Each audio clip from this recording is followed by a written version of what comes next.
Hi everyone, welcome back to another tutorial from Gameplay Classic. In this video, we will be learning how to change your gender in Knives Out game.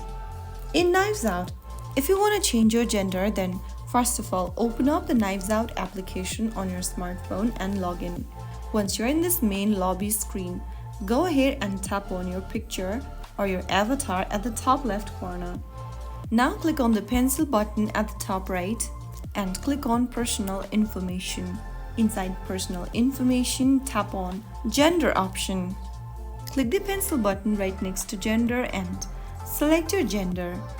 After you do that, click on Confirm.